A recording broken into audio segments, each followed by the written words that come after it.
नमस्कार।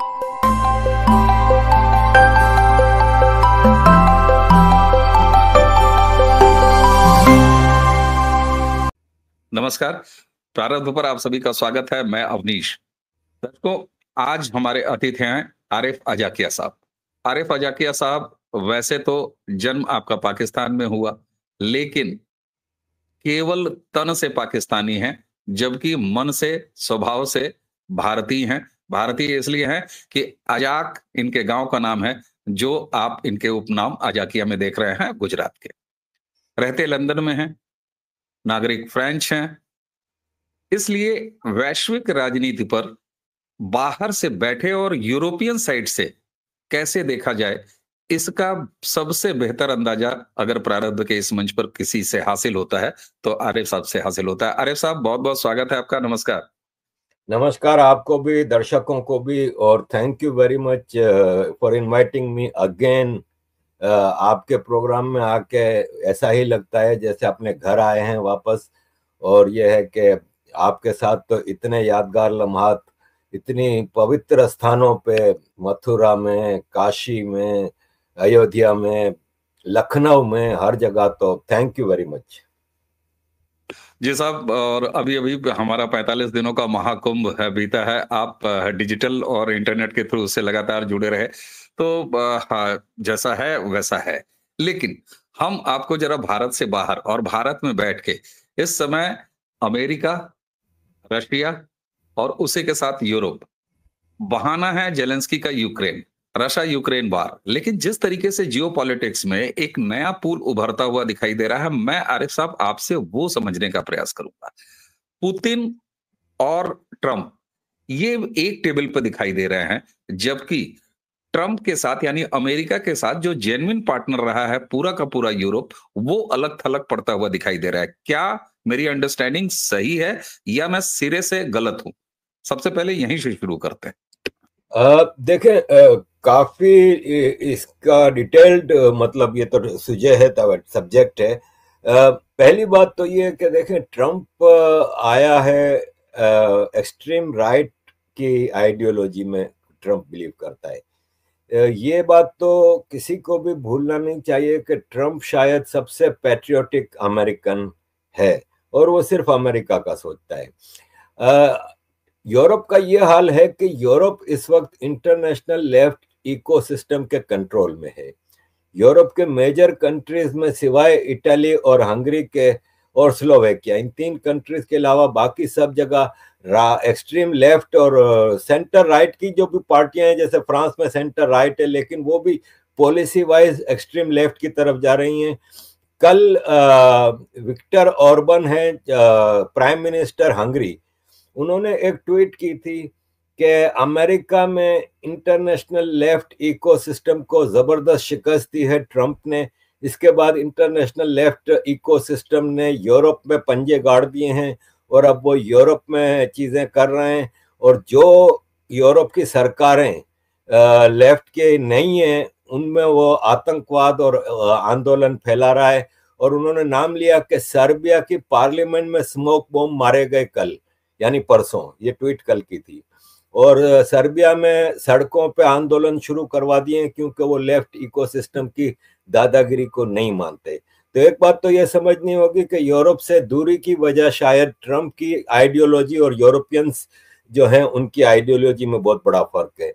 दूसरा, मैं समझता हूं कि अभी तक किसी ने इस पे ध्यान नहीं दिया, लेकिन मैंने इस पे बहुत गौर किया है कि ब्रिक्स जो बना है वो एक बहुत बड़ा अलायंस बनता जा रहा है, और वो बहुत स्ट्रांग होता जा रहा था। उसने सबसे बड़ा काम यह किया था कि डी डॉलराइजेशन की बात शुरू कर दी थी।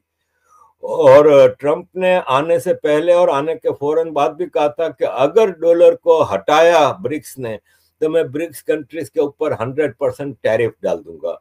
100% टैरिफ का मतलब ये है कि जो products China, India, Russia, south Africa और ये जो ब्रिक्स के मेंबर कंट्रीज अमेरिका में भेजते हैं, एक्सपोर्ट करते हैं, वो एक मिसाल है कि $100 की चीज $200 की हो जाएगी, क्योंकि $100 इसके ऊपर टैक्स लग जाएगा, टैरिफ लग जाएगा। तो फिर कौन खरीदेगा? तो इनकी एक्सपोर्ट्स बंद हो जाएंगी।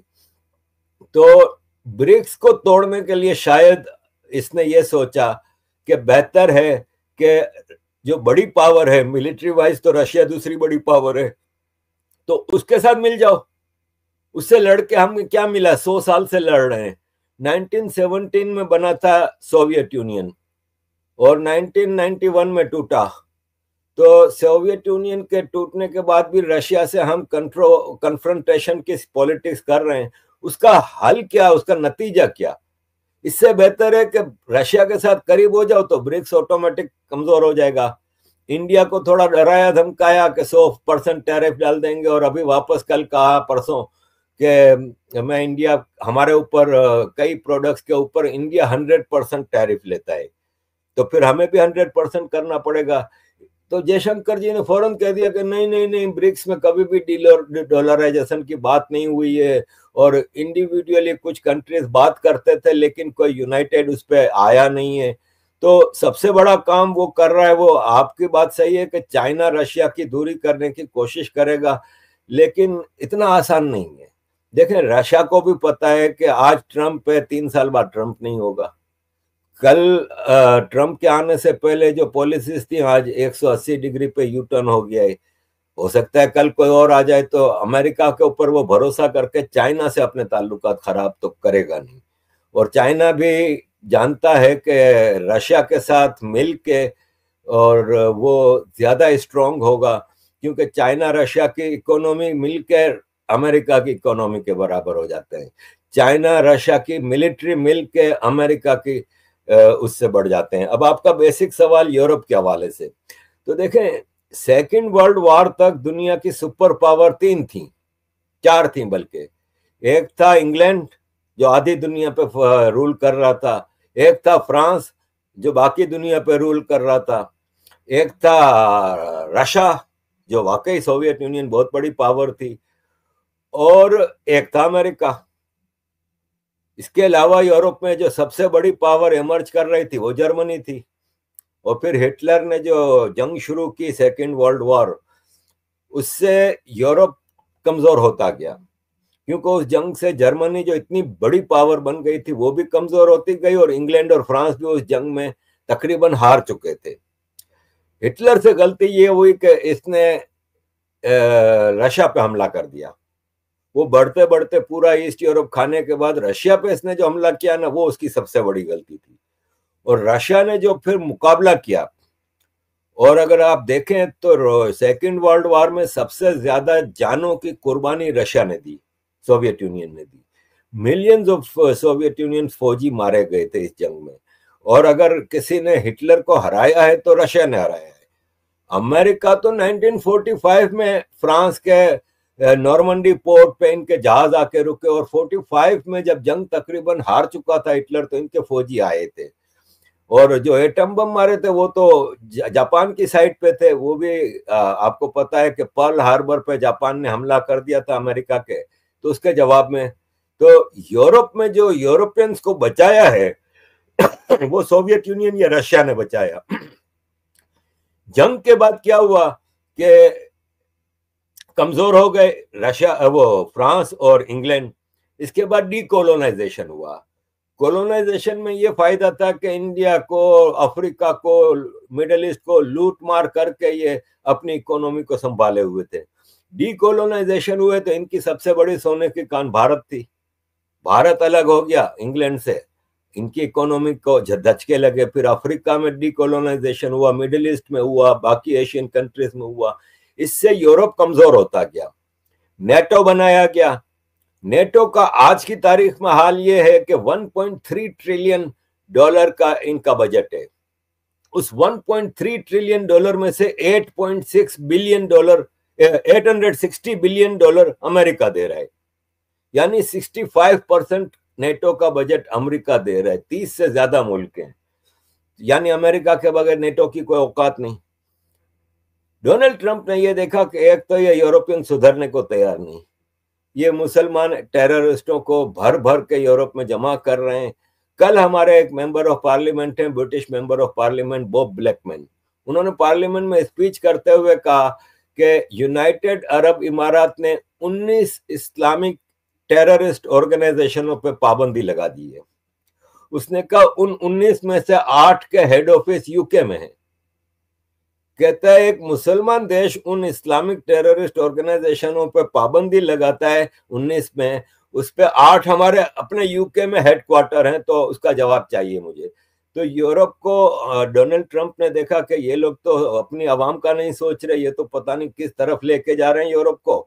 दूसरा, जबरदस्ती रशिया से कन्फ्रंट कर रहे हैं, क्या रशिया से ये जीत लेंगे?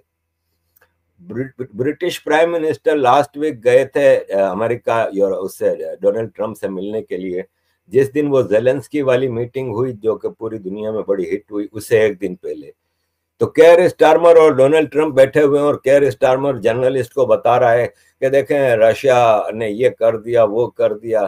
तो डोनाल्ड ट्रंप ने कहा एक मिनट, मुझे एक बात बताओ, तुम अकेले रशिया को लड़ लोगे? तो वो हंसने लगा, बाकी सब भी हंसने लगे। उनको पता है कि यूरोप मिलके भी कुछ नहीं कर सकता रशिया की। तो डोनाल्ड ट्रंप इस हिसाब से सही है कि जबरदस्ती की एक जंग चली जा रही है जिसमें लाखों लोग मारे गए, मिलियंस ऑफ यूक्रेनियन डिस्प्लेस हो गए। 2.5 लाख तो खाली अमेरिका में रेफ्यूजीज हैं जिनकी रेफ्यूजी स्टेटस कल खत्म कर दी डोनाल्ड ट्रंप ने। इनका कहा इनको वापस भेजो भाई, हमारे मुल्क में बोझ हैं। तो इस सारे सिनारियों में डोनाल्ड ट्रंप चाहता है कि एक तो ये जंग बंद हो, और डोनाल्ड ट्रंप बिजनेस चाहता है। देखें, एक बात बहुत ही दूर की कोड़ी लाया है डोनाल्ड ट्रंप। वो कहता है कि आज के जमाने में पेट्रोल पहले एक बहुत इंपॉर्टेंट चीज होती थी, गैस और पेट्रोल दुनिया भर की एनर्जी को चलाते थे। आज के जमाने में मिनरल्स की इंपॉर्टेंस बदल गई है। हर चीज बैटरी पे चल रही है, हर चीज रिचार्जेबल बैटरी पे चल रही है, चाहे वो कंप्यूटर्स हैं, मोबाइल्स हैं, ड्रोन्स हैं, गाड़ियां हैं, इवन अब ट्रेनें यूरोप के कई मुल्कों में इलेक्ट्रिक से चलती हैं। उसने कहा इसके लिए जो मिनरल्स की जरूरत है वो रशिया और यूक्रेन में भरी पड़ी है। यूक्रेन में एक अंदाजा है कि $1 ट्रिलियन से ज्यादा की मिनरल्स हैं अनटच्ड, और रशिया में एक अंदाजा है कि 3 से 4 ट्रिलियन डॉलर की। तो उसने कहा कि रशिया के साथ बिजनेस करो भाई, वरना ये जो मिनरल्स हैं वो चाइना लेता जा रहा है।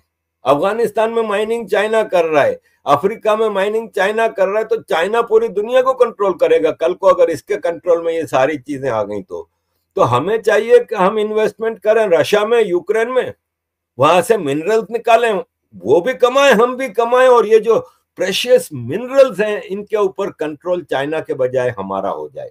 और इसके जवाब में जेलेंस्की और यूरोप ने कहा कि भाई इसकी क्या गारंटी है कि अगर हम आज सीज फायर करते हैं तो रशिया वापस हमला नहीं करेगा?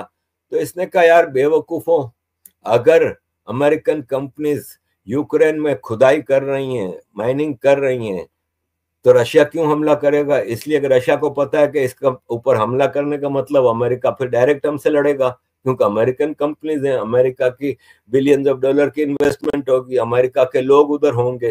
तो रशिया तो कभी भी हमला नहीं करेगा, तो ये इससे बड़ी गारंटी क्या होगी? तो मैं समझता हूं कि डोनाल्ड ट्रंप है ना, वो एक मल्टी डायमेंशनल चीजें कर रहा है। एक तरफ मिनरल्स को सिक्योर कर रहा है, दूसरी तरफ एक फजूल की जंग।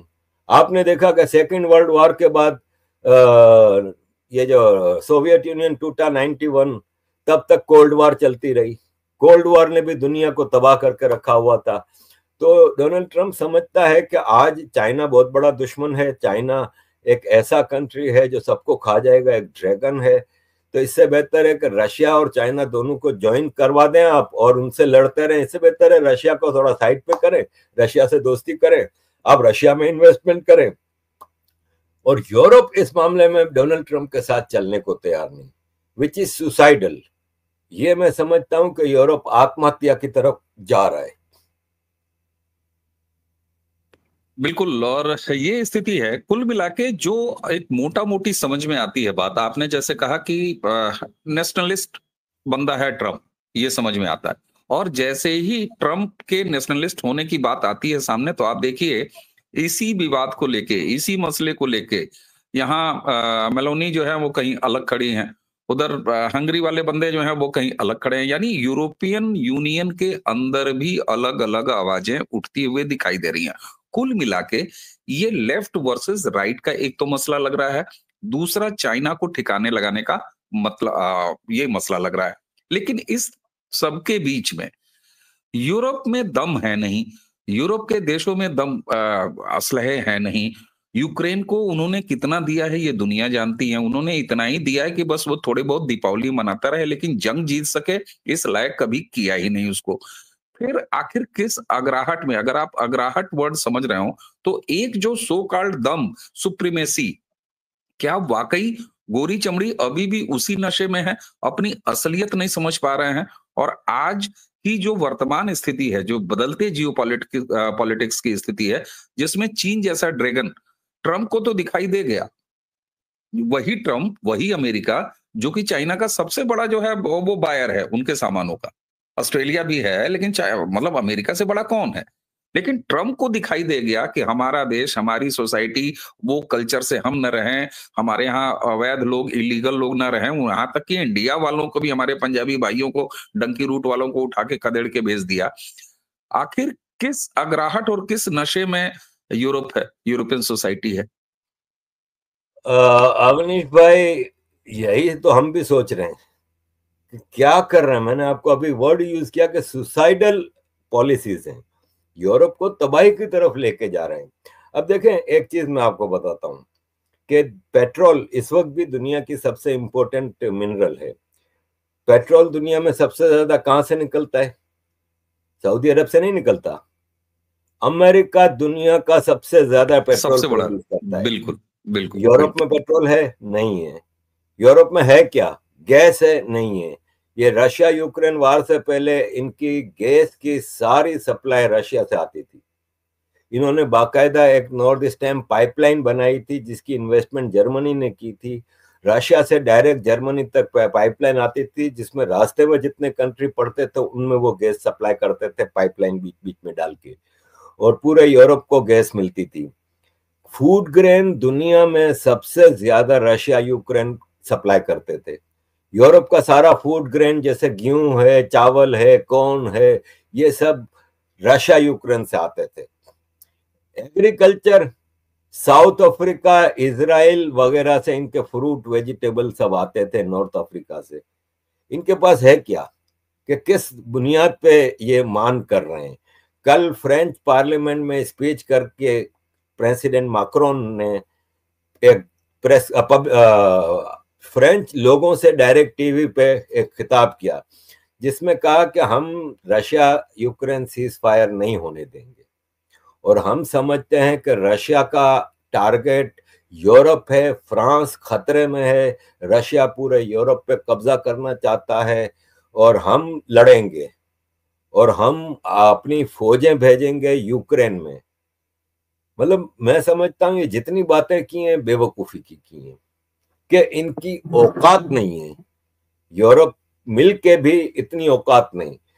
अब यूरोपियन समिट हुई जिसमें सारे यूरोपियन लीडर्स मिल बैठे, तो डिसाइड हुआ कि फौजें भेजें यूक्रेन में। तो इटली की जॉर्जियो मेलोनी ने कहा कि हम, मेरे तो सोल्जर नहीं जाएंगे, मैं इटालियन सोल्जर्स नहीं भेजूंगी। हंगरी के विक्टर ऑर्बन ने कहा मैं भी नहीं भेजूंगा। स्लोवेकिया ने तो इस हद तक कर दिया कि मैं अपनी जो मदद कर रहा हूँ यूक्रेन की वो भी बंद कर रहा हूँ, अब मैं नहीं मदद करूंगा। तो यूरोपियन यूनियन में यूनिटी है नहीं। अब ये जो तीन जो पंगे कर रहे हैं, और सर्बिया, चार जो पंगे कर रहे हैं, ये राइट विंग की पार्टियां हैं, बाकी यूरोप लेफ्ट के कब्जे में। तो ये आपने जो सवाल किया कि किस आधार पे ये सब कर रहे हैं, तो भाई ये सुसाइडल है, इनके पास कोई आधार नहीं। हम यहाँ पे रहते हैं लंदन में, हमारी जिंदगी 2019-2020 तक बहुत अच्छी थी, लेकिन मैं आपको बताऊं 2019-2020 के बाद middle class, lower middle class का मतलब समझ लें सत्यानाश हो गया है। इसलिए कि पहले आया कोविड, कोविड के आने से सारी दुनिया में ट्रेड बंद हो गई थी, यूरोप सारी चीजें बाहर से मंगवाता था, अब यूरोप का हाल खराब। कोविड खत्म हुआ तो रशिया यूक्रेन वार शुरू हो गई। रशिया यूक्रेन वार शुरू हुई तो यूक्रेन ने सबसे पहले वो नॉर्थ स्ट्रीम पाइपलाइन को तबाह कर दिया ताकि इनकी गैस बंद हो जाए, और इल्जाम लगाया कि रशिया ने किया। बाद में साबित हो गया कि यूक्रेन ने किया था। अब हमारे पास, आपको पता है यूरोप तो सर्दियों से भरा होता है। अभी मार्च का मिडल आ गया है, अभी तक सर्दियां इतनी है कि जैकेट के बगैर आप बाहर नहीं निकल सकते। अब सर्दियों में गैस सबसे जरूरी चीज है, हाउस होल्ड के लिए भी, और इनकी सारी इंडस्ट्री भी गैस पे चलती है।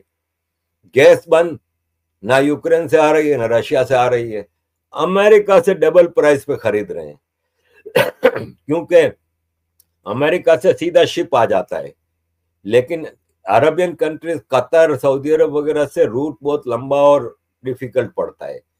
एक मिसाल है कि अगर आपको इधर लाना है, इंग्लैंड, फ्रांस, जर्मनी, तो अरबियन कंट्रीज से पूरा अरबियन पेनिनसुला, फिर स्ट्रेट ऑफ हुर्मुज, फिर सुएज कैनाल, फिर मेडिटेरियन, लंबा चौड़ा रूट पड़ता है।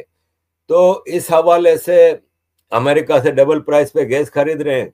इंडस्ट्री महंगी हो गई क्योंकि बहुत महंगी गैस खरीद रहे हैं। हाउस होल्ड में जो हम, मेरा घर है, एक मिसाल देता हूं, हम गैस का बिल भरते थे 100 पाउंड, गैस इलेक्ट्रिसिटी दोनों का 100 पाउंड पर मंथ देते थे, आज 350 पाउंड दे रहे हैं। सिर्फ 4 साल में आप देखें क्या हाल हो गया। ठीक है, अब इंडस्ट्री में गैस महंगी हो गई तो फिर प्रोडक्ट सारी महंगी हो गई। फिर आपका फूड ग्रेन बंद हो गया आना, फूड ग्रेन महंगा हो गया, आटा चावल ये वो सब कुछ। तो है क्या यूरोप के पास? सवाल आपका जो है वो मैं भी करता हूं कि ये किस बुनियाद पे, किस आधार पे ये ऐसी पॉलिसीज बना रहे हैं। और मैं आपको एक बात बताऊं कि ये सिर्फ अभी बयानबाजियां हैं। अभी आप देखिएगा कि चीजें जिस तेजी से चल रही हैं, चीजें जिस तेजी से, अब कुछ चीजें हैं जो कि अमेरिका को बहुत नुकसान हो रहा है। खासतौर पे ये टैरिफ जो खेल रहा है ना डोनाल्ड ट्रंप, उसमें कनाडा ने भी टैरिफ ठोक दिया। कनाडा में अमेरिकन प्रोडक्ट्स का बाइकआउट हो गया, और दो कैनेडियन स्टेट्स के प्राइम मिनिस्टर, कनाडा में स्टेट्स के भी प्राइम मिनिस्टर होते हैं, फिर एक पूरे कनाडा का, तो दो स्टेट्स के प्राइम मिनिस्टर ने कहा कि भाई सारी अल्कोहल जो अमेरिका की है हटाओ, सारी अमेरिकन प्रोडक्ट सुपरमार्केट हटाओ, हमें नहीं खरीदनी अमेरिकन। ओंटारियो जो के कनाडा की जो स्टेट है ओंटारियो, वो अमेरिका की नॉर्थ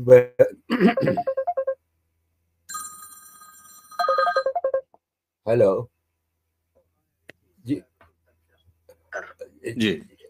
एक अमेरिका की जो नॉर्थ ईस्टर्न स्टेट है न्यूयॉर्क वगैरह, उसको ओंटारियो इलेक्ट्रिसिटी सप्लाई करता था। अब वो मिलियंस ऑफ लोगों की इलेक्ट्रिसिटी वो कह रहे हैं हम बंद कर रहे हैं। तो टैरिफ जो खेल रहा है डोनाल्ड ट्रंप, वो नुकसानदेह हो रहा है। कल सुना है कि 1.5 ट्रिलियन अमेरिका के स्टॉक एक्सचेंज गिर गई, 1.5 ट्रिलियन डॉलर का नुकसान हुआ है। गूगल 19% डाउन चला गया, अमेजोन 17% डाउन चला गया। इस सारे सिनारियों में यूरोप जो कर रहा है वो हमारी समझ से बाहर है कि ये सुसाइडल है। बिल्कुल ठीक बात है। ये तो समझ में आ रहा है। अंत कहाँ देखते हैं? ये तो केवल ऐसे लग रहा है कि केवल अपनी अपनी बार्गेनिंग पावर बढ़ाने के लिए सब भपकियां दे रहे हैं। यूक्रेन और जेलेंस्की को झाड़ पे चढ़ा दिया, वो चढ़ा हुआ है। अब उसे वापस, या सेफ पैसेज जैसे होता है हमारे यहाँ, जैसे सरेंडर होता है तो सरेंडर का भी एक सेफ पैसेज होता है। क्या सिर्फ वही खेला जा रहा है, वही खोजा जा रहा है, या इसके अलावा भी कुछ है? और भारत जो चुपचाप बैठा हुआ है, उसकी स्थिति को क्या देखते हैं आप चलते चलते? जी। देखिए, पहली बात तो ये है कि ये जो जेलेंस्की को झाड़ पे चढ़ाया, ये जो जंग शुरू करवाई, किसने करवाई? अमेरिका ने, है ना। अब ठीक है, आज एक नया प्रेसिडेंट यू टर्न पॉलिसी कर रहा है। अभी मैंने लास्ट वीक एक पूरी वीडियो बनाई थी कि अमेरिका का ओल्ड वर्ल्ड ऑर्डर खत्म करके अब न्यू वर्ल्ड ऑर्डर आया है, तो उसकी कीमत कौन भर रहा है? ओल्ड वर्ल्ड ऑर्डर आया तो उसकी कीमत हम भर रहे थे। अफगानिस्तान पे हमला है, इस पे हमला, उस पे हमला, क्योंकि दादा था लेट 90s में अमेरिका अकेला बादशाह था। ना चाइना इतना बड़ा जिन बना था, ना रशिया की कोई पावर थी। नया नया सोवियत यूनियन टूटा था, बोरिस येल्सिन इनका प्रेसिडेंट था, अल्कोहलिक था, कुछ नहीं था। असल लेट 90s से रशिया में पुतिन आया और फिर रशिया रिवाइव होना शुरू हुआ। चाइना हेजेमनी बढ़ गई इसकी, चाइना एक मॉन्स्टर बन गया इकोनॉमिकल। अमेरिका का नया वर्ल्ड ऑर्डर जॉर्ज बुश लाया था 2001 के स्टेट ऑफ यूनियन उसमें, आज अचानक एक नया प्रेसिडेंट आता है, पूरा यू टर्न लेके आता है। तो जेलेंस्की को झाड़ पे चढ़ाया, ये जंग शुरू करवाई अमेरिका। अब अमेरिका कह रहा है कि जंग बंद करो।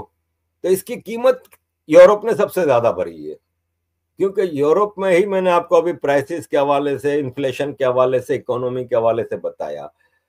अब यूरोप की मिलिट्री पावर की भी पोल खुल रही है। तो ऑल इन ऑल अमेरिका ने शुरू करवाया, गलती अमेरिका की है, तो सजा अमेरिका को क्यों नहीं मिल रही भाई?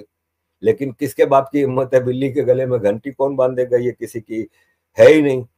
तो सवाल ये है कि अब आया देखना होगा कि डोनाल्ड ट्रंप आने के बाद से अपने जो हिस्टोरिकल अलाइज हैं, यूरोप है, कनाडा है, मैक्सिको है, उनके खिलाफ खड़ा हो गया है। मुझे ग्रीनलैंड चाहिए, मुझे पनामा चाहिए, मुझे गाजा चाहिए। अब गाजा के ऊपर आप हाथ रख रहे हैं जिस हिसाब से कि हमारा अमेरिकन अड्डा होगा, वो अमेरिका होगा, सारे फलस्तीनियों को निकाल दूंगा, वो एक डिबेटेबल है, पूरा लंबा प्रोग्राम एक हो जाएगा। लेकिन इसके जरिए आपने सारे अरब वर्ल्ड को अपना दुश्मन बना लिया। यूरोप को ऑलरेडी आप बना रहे हैं, कनाडा ऑलरेडी आपका दुश्मन। इंडिया के साथ जितना होना चाहिए था अच्छा अभी तक है नहीं, क्योंकि मोदी जी को बहुत अच्छा मान सम्मान दिया, मोदी जी के साथ बहुत प्यार से पेश आया, सब कुछ किया। लेकिन सबसे ज्यादा डिपोर्टेशन किसकी हुई? ह्यूमिलिएशन के साथ। आप अगर दोस्त मुल्क है तो आप कम से कम हथकड़ियां तो नहीं लगाओ। आफ्टर ऑल आपको पता है कि ये पाकिस्तानी टेररिस्ट नहीं है, ये इंडियन माइग्रेंट्स हैं जो कि आके कंट्रीब्यूट करते हैं। सबसे ज्यादा अमेरिका में टैक्स कंट्रीब्यूशन इंडियनों का ही है। तो ये आके इधर काम करने आए हैं, चलो इलीगल है ना, भेज रहे हो आप यार, प्यार मोहब्बत से भेजो, हथकड़ियां बेड़ियां लगा के भेज रहे हो, जो कि आपको पता है कि सिटिंग गवर्नमेंट के लिए एक बहुत इशू बनता है, खास तौर पे भारत जैसे देश में जिसमें राजनीति सबसे बड़ी प्रॉब्लम है। आपके यहाँ पाकिस्तान में तो आर्मी प्रॉब्लम है, लेकिन आपके यहाँ ओपोजिशन लीडर्स जो डायनास्टिक पॉलिटिक्स वाले पार्टीज हैं, उनका मसला है। तो डोनाल्ड ट्रंप ने अपने बिल्कुल। इंडिया अलाय को भी इतना खुश नहीं रखा। ठीक है। दूसरा, अब ये टैरिफ टैरिफ कर रहा है कि 2 अप्रैल से 25% टैरिफ डाल दूंगा इंडिया के ऊपर। वो भी इंडिया के लिए एक मुश्किल है, सरकार के लिए। तो आप अपने अलायंस खो रहे हैं। आप नया अलाय किसको बना रहे हैं? रशिया को। रशिया कभी भी आपकी दोस्ती पे भरोसा नहीं करेगा। उसको पता है कि एंड ऑफ द डे आज नहीं तो 4 साल बाद, 5 साल बाद, 10 साल बाद वापस हमारे खिलाफ ही खड़ा होना है। अभी हमको चाइना से दूर कर रहा है। जब आप बिल्कुल। और मैं एक मतलब हम गवर्नमेंट तो नहीं है ना, तो हमें जब पता है कि वो चाइना से दूर करने के लिए रशिया को बना रहा है, तो क्या रशिया को नहीं पता? उन्हें बेहतर पता है। ठीक है ना। तो इसलिए कहाँ इसकी, अभी तो 2 महीने भी नहीं हुए डोनाल्ड ट्रंप को आए हुए। तो लेट्स सी कि इसका ये जो सफर है एडवेंचरिज्म का, वो कहाँ जाके खत्म होता है। बिल्कुल। और ये जो आपने अंत में कहा कि अभी जुम्मा जुम्मा 2 महीना, और हमारे यहाँ भारत में 6 महीना तो हनीमून पीरियड बोलते हैं किसी भी सरकार के लिए। 6 महीने तक तो कोई हिसाब किताब भी नहीं पूछता, विपक्ष भी नहीं पूछता, अपोजिशन भी नहीं पूछता। तो अब ये देखना है जिस हिसाब से ट्रंप ताश के पत्तों की तरह फेंट रहे हैं अपने पूरे संबंध को, तो ये जब कार्ड सब में बटेंगे तब पता चलेगा कि कहाँ जोकर आया, कहाँ एक्का आया, कहाँ ट्रंप आया और कहाँ क्या आया। देखिए ट्रंप भी मैं पत्तों की बात कर रहा हूं, मैं ट्रंप की बात नहीं कर रहा। तो अभी बहुत प्रीमेच्योर होगा कुछ भी कहना कि फाइनल शेप कहाँ लेगा। लेकिन इस बीच में अगर कुछ एक हासिल हो सकता है तो वो इतना हो सकता है कि फॉर्मली यानी औपचारिक रूप से रशिया और यूक्रेन की वार खत्म हो जाए, क्योंकि वो एक ऐसी जगह पहुंच चुका है जहां से दोनों को दोनों वापस होने का केवल रास्ता खोज रहे हैं। क्योंकि रशिया ने जो कुछ हासिल करना था वो हासिल कर लिया है, यूक्रेन को जितना खोना था यूक्रेन वो खो चुका है। आरिफ साहब, आपने इस ए, जियोपॉलिटिकल सिचुएशन, एक जी सर। एक पॉइंट मेरे ध्यान में से रह गया है, वो ये है कि मैं समझता हूं और मुझे एक्सपेक्टेड भी था कि सब अलायंस को वो कर रहा है ना, तो अगर वो इंडिया को बहुत स्ट्रांगली साथ मिला लेता, इसलिए कि इंडिया यूरोप के सारे इकोनॉमीज को पीछे छोड़ चुका है। जर्मनी से सिर्फ थोड़ा सा फर्क रह गया है। जर्मनी की शायद 4.8 ट्रिलियन डॉलर की है और भारत की शायद 4.4 है। जर्मनी भी 2-3 साल में पीछे रह जाएगा। जिस किस्म की इंडिया की प्रोडक्शंस हैं वो दुनिया भर में भरोसा है, क्योंकि इंडिया की प्रोडक्शन की मार्केट में एक रेपुटेशन है। आईटी में इंडिया टॉप पे है, डिफेंस प्रोडक्ट्स में इंडिया टॉप पे जा रहा है। इंडिया फूड ग्रेन्स के मामले में सेल्फ सफिशिएंट नहीं है, खाली वो एक्सपोर्ट भी कर रहा है। अरब कंट्रीज 8-9 है ना जो मेन, और ईरान, एक तो 6 जीसीसी के कंट्रीज हैं, कुवैत, कतर, बहरीन, ओमान, इमारात और सऊदी अरब। इसके अलावा ईरान, इजिप्ट, इन कंट्रीज को सबसे ज्यादा फूड ग्रेन भारत एक्सपोर्ट करता है। इन कंट्रीज को सबसे ज्यादा fruit and vegetable Bharat export करता है। इन कंट्रीज को सबसे ज्यादा डेयरी आइटम्स, दूध, दही वगैरह भारत एक्सपोर्ट करता है। और इन कंट्रीज को सबसे ज्यादा बूचरी, बीफ, लैम्प, चिकन, फिश, ये सब भारत सप्लाई करता है। यानी भारत की प्रोडक्ट्स जबरदस्त हैं। अगर अमेरिका को पंगे लेना भी था यूरोप से, कनाडा से, सबसे, भारत के साथ एक अच्छे ताल्लुकात बनाने से ये होगा कि रशिया के साथ जिस क्लोजनेस की इसको जरूरत है, तो भारत भी रशिया से क्लोज है, ये एक अच्छा अलायंस बनता। दूसरा, चाइना से कन्फ्रंटेशन है तो आपके लिए भारत से आइडियल कंट्री कोई नहीं होगा। तो अगर वो भारत के साथ बहुत ही बढ़ चढ़ के गले लगा लेता, बाकी सबसे लड़ रहा है, तो उसके फायदे में रहता, क्योंकि भारत एक स्ट्रेटेजिकली बहुत ही स्ट्रांग लोकेशन है। चाइना रशिया से बॉर्डर मिलता है, आपका एशियन कंट्रीज हैं, इंडोनेशिया, मलेशिया वगैरह, उससे आपका समंदरी सारा हिसाब किताब मिलता है। इस तरफ चले जाएं तो पाकिस्तान, अफगानिस्तान। तो अगर डोनाल्ड ट्रंप, अक्लमंदी उसके लिए ये होती कि वो भारत के साथ बहुत अच्छे तरीके से जुड़ जाता, भारत भी फौरन गले लगाता। और मैं एक्सपेक्ट कर रहा था जब इलेक्शन ये जीता कि इसका जो वाइस प्रेसिडेंट है जेडी वंस, उसकी बीवी हिंदू है, उसकी इंटेलिजेंस की डायरेक्टर है वो तुलसी गबार हिंदू है, उसका एफबीआई का डायरेक्टर है वो कश पटेल, फिर इसका रामास्वामी, विवेक रामास्वामी भी इसके क्लोज अलाइज में से, जो गवर्नर ओहायो का इलेक्शन लड़ रहा है। तो मुझे एक्सपेक्टेड था कि वो भारत के साथ, लेकिन अभी तक इसने भारत से कोई लड़ाई भी नहीं की है, अभी तक ऐसा कुछ नहीं कह सकते। लेकिन बिल्कुल, अब थैले में से ये क्या और निकालता है अपने, ये आगे देखा जाएगा। लेकिन मुझे अभी भी एक्सपेक्टेशंस हैं कि वो भारत के साथ अपना अलायंस क्लोज करेगा। दूसरा, इसने कल ऐलान किया है, बल्कि आज सुबह इसने ट्वीट की है कि मैं आउट ऑफ अमेरिका अपना पहला ट्रिप करने जा रहा हूं नेक्स्ट मंथ, और मैं जाऊंगा सऊदी अरब। मैं सऊदीया। अपने पिछले टर्म में भी पहला आउट ऑफ कंट्री ट्रिप किया था सऊदी अरब का, और $350 बिलियन की सऊदी अरब से इन्वेस्टमेंट लाया था। इस बार डबल का फिगर लेकिन है, अब सऊदी अरब ने 600 से बहुत ज्यादा ऊपर। माल बना लिया है, तो अब मैं सऊदी अरब से $1 ट्रिलियन की इन्वेस्टमेंट लेके आऊंगा। तो मैं समझता हूं कि सऊदी अरब, भारत, इनके साथ ये बहुत क्लोज जाएगा। अभी तो शुरुआत है, मुझे उम्मीद है कि इसके लिए अमेरिका के लिए जो कन्फ्रंटेशन कर रहा है उसमें इसका भारत के साथ मिल जाना बेहतरीन होगा। बिल्कुल ठीक बात है। और पहले ही आपने कहा था कि जुमा जुमा अभी 2 महीना हुआ। मेरी आवाज जा रही है आपको? जुमा जुमा 2 महीना आ हुआ गया। है। तो अभी किस तरफ ये ऊंट करवट बैठता है? फिलहाल तो अभी रेगिस्तान की तरफ बढ़ रहे हैं, सऊदी की तरफ बढ़ रहे हैं। सऊदी ने 600 का अनाउंस भी कर दिया है, अभी 200-250 और उनको बढ़ाना है। तो मुझे लगता है कि कब ये इस तरफ आएंगे, और जो आपकी एक्सपेक्टेशंस हैं वो एक पॉजिटिव है, और निश्चित तौर पे इससे अमेरिका का भी भला है। सबसे लड़ लोगे, पूरे मोहल्ले में सबसे लड़ लोगे, तो फिर बात किससे करोगे? और जो बढ़ती हुई इकोनॉमी है, जो आगे बढ़ता हुआ देश है भारत, उससे तो तुम्हें मिलना ही होगा, और आज नहीं तो कल।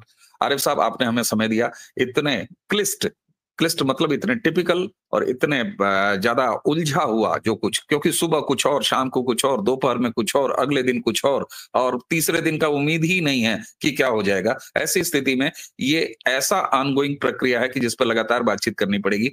आज आपने प्रारब्ध को समय दिया, आपका बहुत बहुत धन्यवाद। दर्शकों, इसी के साथ हमें और आरिफ अजाकिया साहब को, दोनों को आज्ञा दीजिए। नमस्कार।